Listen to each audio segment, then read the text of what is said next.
What's up, Aquarius, Sun, Moon, and Rising? Welcome to your May tarot forecast. Sorry for the delay. I've been a little bit sick and traveling, but whatever. Let's jump in. I feel like a lot of you are definitely experiencing some sort of like flip. A lot of you could be noticing, if it's not you yourself, then maybe it's another person that you're dealing with and their experience is really influencing your life at the moment. So just keep that in mind.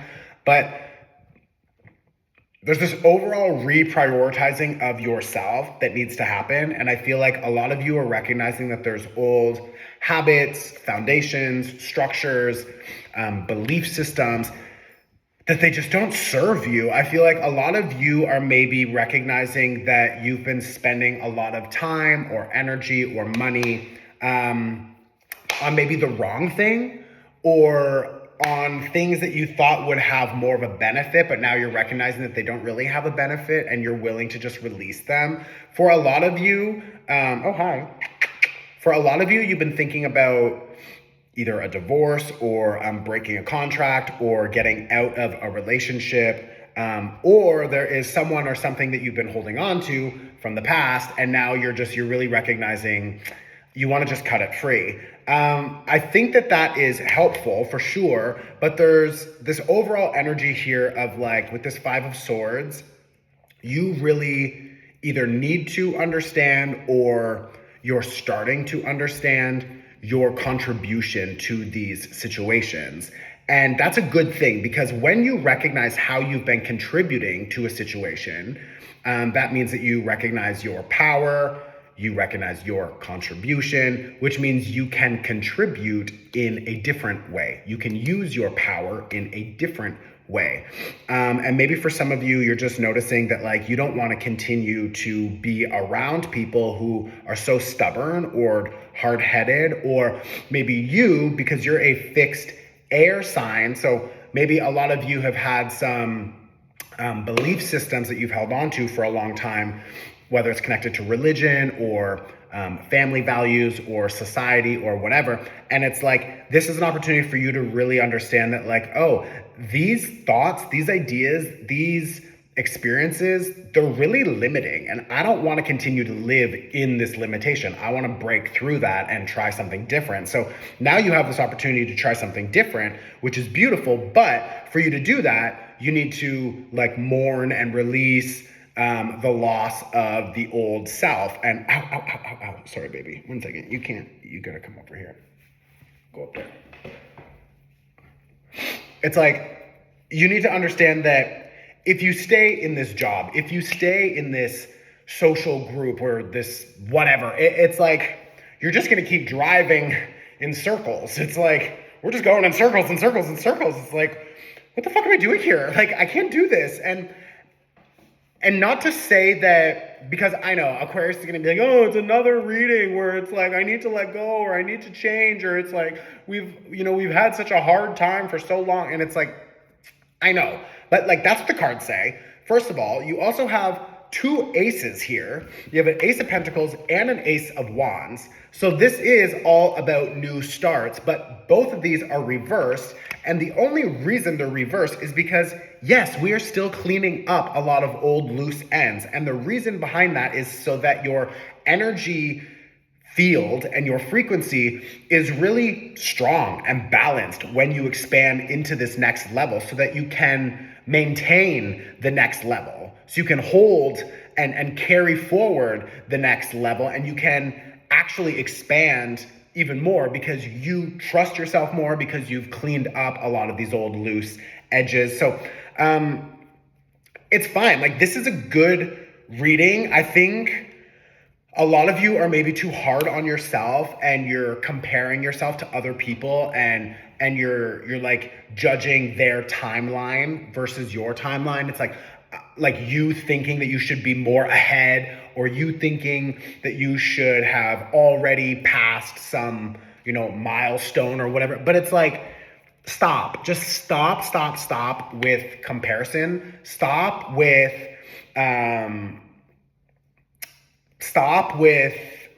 blame. Stop with beating yourself up. Like, it's good. You're all good. Like, everything is working, everything is flowing. And what is being reprioritized here with this Queen of Cups is like you understanding that you need different things. You have very real needs, and your needs growing up or in your early relationships, they were not fully met. So because they weren't fully met, you sort of like watered down what you need, or you are just constantly adjusting yourself so that other people can be comfortable. And now you're understanding that like, no, that's bullshit. Like I have needs. I'm a real human and I can ask for what I need and I expect to get it. And if I don't get it, then I need to stop investing my time, my energy, my money into these things. And I need to pull out my investment. I need to invest into something different where I'm going to get whatever I need and you're going to match that. And it's like, so this is a very good experience, but it can feel a little bit rough when there's so much that you are being asked to release. And a lot of that is connected to your family. A lot of that is connected to the beliefs that are from your family. A lot of that is connected to the mental, okay, this sounds sticky, but like the mental health issues from either your family or from a foundation that was not stable and safe. So when I talk about mental health issues, I'm not a doctor. I'm just saying it can manifest as anxieties, as deep fears, as always saying yes, yes, yes, yes, yes, yes, yes, yes to everyone. It can be literal, actual mental health issues. It could be connected to depression or something like that. So there's these different ways that struggles and traumas manifest in the body, in the mind, in our lives overall. And what's really good is that right now you are recognizing that like you've carried maybe a lot of frustration with some family members or a lot of pain or struggle or whatever. And it's like, because you had all of these things happening, they led you to believe something about yourself, which means you had, weak boundaries, or you always said yes when you want to say no, or you're always walking into a room and you're trying to figure out like, how do I navigate this environment? How do I navigate this room? Because maybe growing up, you always had to be careful that you didn't say something to the wrong person, to a parent who would freak out or whatever. So it's like this idea that you are constantly adjusting yourself for other people is really present, and you're understanding maybe why you started doing that to begin with. So what's really good about this is that you can identify it and you can integrate it and you can clear it, and it won't be so influential because you see it. Now, what's really challenging about this is that when you start to see it and you feel it, how you see the people connected to that situation and that experience, how you see them is going to change. So maybe you're going to notice that like, oh my God, you're like, I don't even like my dad. Like, wow. Or like, I don't even like this person that I grew up with. Or I don't like who I am, how I behave when I'm with these people because they have these toxic cycles that I used to have the same toxic cycle. It's fine, but now I'm maturing and I'm sort of like moving past that, and they're not. And it's just like, ugh, like I don't want to be socializing with them, or I don't want to be working on this project because I'm feeling like my skill set is way up here and you're not paying me properly. This job is not worth it. It's like, there's a lot of different things like that, that when you notice how you grew up and whatever programs in the mind were established, and then how you behaved, and then your tendencies, and it's like all of that is connected to the people in your life, either from the past that you are still interacting with, or how you show up in current relationships is also influenced from the past version of yourself. It's like either way, you're either looking back or you're examining who's around you now, or you're doing both and you're thinking, I don't like this. I don't like who I am in these situations. I don't like how you talk to me. I don't like how you engage with me or whatever.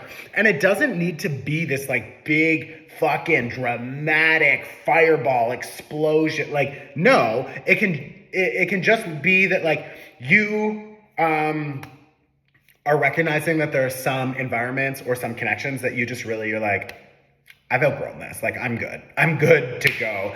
And when you start to walk away from those situations, and for a lot of you, you're gonna have to think about how to leave these situations. How do I properly plan this exit? How do I strategize an exit? How do I leave with respect without like burning the bridge down? It's like, so there's no rush. Like, and none of these cards, you don't have one card here of fast, energetic movement, go, go, go. Like, there's nothing like that. Actually, it's the opposite. You have like 1, 2, 3, you have 3 or 4 cards here that are like, stop, pause, think, review, reflect, reassess, and figure out how you want to move forward. So, again, I don't think there's a rush here. I think you need to just take your time. I think you need to just go through whatever this process is, and it's going to be happening for a little while. This is the death card, so I feel like it's good because like the sun is rising. Like, you see it in the back of the card here. Sorry, it's over here. Like, the sun is rising. So I feel like, quote unquote, the worst of it is over, but like, we're still figuring out how to move through this next chunk. So I would strongly suggest that you set the intention of whatever you want to call in, meditate. You can go watch the new moon workshop. It was a new moon in Taurus, which was a very lucky new moon also. I talk about it in the workshop, so whatever, go watch it there, but it's 19 minutes. There's an energy cleanse. You can pay whatever you want. It's donation based. So go watch that, especially if you're still here because this reading is resonating with you. Like, do something with this energy, okay? You can't just watch these and think that it's enough. Like, it's not enough. You need to do something with this energy. So go watch the new moon workshop. I will see you very soon. Let me know in the comments if this was helpful. Share it on your Instagram stories. I support you. You support me back, okay? I love you. I'll see you very soon. Ciao.